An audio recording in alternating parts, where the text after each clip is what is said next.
Now this statue I found in a public park in Boston. It's a memorial statue to George Robert White. He was an American philanthropist. And what it has engraved on this statue is Ecclesiastes chapter 11 and verse 1. And in that verse it says to cast thy bread upon the waters, and after many days thou shalt find it. Does that not kind of remind you of the parable Jesus told about the sower? Basically, in the parable of the sower, Jesus said that the sower was sowing his seed, and it was falling all over the place, and it was getting messed up in many different ways, but some of the seed found good ground, and it was able to grow and become a profitable plant. And he compared that to the hearts of people when it gets the gospel. How some hearts are closed to it, some hearts are indifferent to it, and some hearts accept it. It was the parable of the sower, and this statue representing to cast thy bread upon the waters, for after many days thou shalt find it. And in Boston, when I saw that, now Boston's kind of a business place. It's kind of close to New York, and you kind of get that business atmosphere while you're in Boston. And it made me think, when I read that, it made me think of diversifying investments, like financial investments. The Bible is clear on that as well. It gives us some good advice for diversifying our investments financially. And we'll look at that right now as we're on the subject. What can we learn? Well, in Ecclesiastes chapter 11 and verse 2, speaking of investments, Solomon talks about it. He says that you need to diversify chapter 11 and verse 2 of Ecclesiastes. He says, divide your proportion, divide the amount of money you have into 7 or 8 categories. And why? Because you do not know what tragedies may fall upon the earth. So diversifying, Solomon recommended 7 or 8 different investments to protect against tragedy. And Solomon, of course, he had investments in many different things. And that's how he was able to become the way he became, is not only because of his wisdom, but also because of his wisdom with planning. He was good at planning things out. He actually planned out helped to make the plans for the temple of God that David had wanted to build, but Solomon actually got to build. And what else does the Bible talk about when it comes to investments and diversifying? Well, when it even tells us how to get our proportion, the proportion that Solomon had just recommended, dividing into 7 or 8 categories. It tells us how to get it. It's in Proverbs chapter 21 and verse 5. It says that steady prodding brings prosperity, but hasty speculation brings ruin.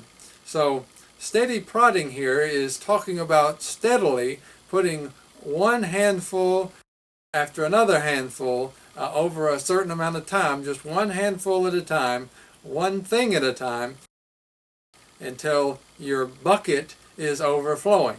So steady prodding, it would be the equivalent of, say you had a retirement account and you wanted to put in a certain amount of money every month. That would be steady prodding, because you're doing it consistently over a certain amount of time. That's how you get your proportion. And it even also, the Bible tells us why some people don't have their proportion. And that's found in Proverbs chapter 21 and verse 20. It says that the wise man saves for the future, but the foolish man spends whatever he gets. So the wise man saves, and the foolish man spends everything he gets. And while the wise man, he's preparing for those tragedies that fall upon the earth. He's building a reserve, in other words, and to protect him from safety. Things you need to remember while making these financial investments is, of course, the higher the return they're offering, and usually that means the higher the risk you're taking.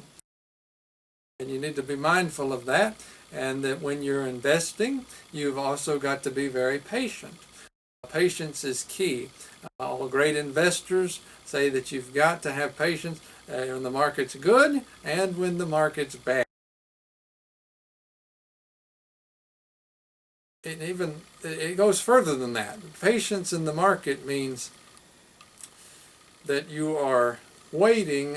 Sometimes it means that you're waiting until you know what you're doing before you make the decision. Doing your research and talking to different people and weighing what your options are in your particular situation.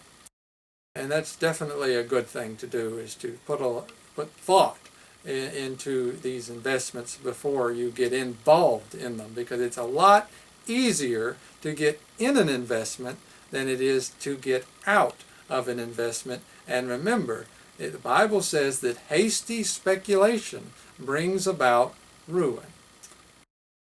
Remember, don't throw it all in one spot. Solomon says 7 or 8 different categories. Don't get too carried away.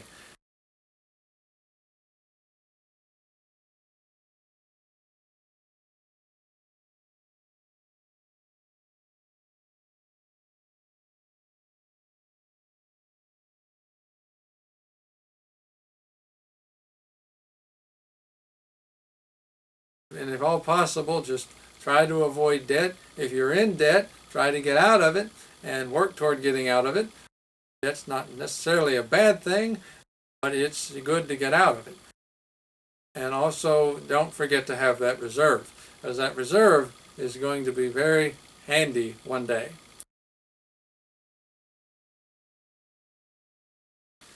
So, what we really need to remember when we're thinking about investing and money and what the Bible says about it and how we live our lives in accordance to that, we need to remember that we really just need to be a faithful steward of the things that God has given to us. We need to be careful in the things, our thoughts, and in our actions, and we need to be sure that when we make our decisions, we need to make sure that those decisions are in accordance with thoughts and actions that are Christ-like, especially when we start to divide the proportion that God has given to us and we start to spread that to other people and for different causes and different things. We need to make sure that we do that in the best way that we can.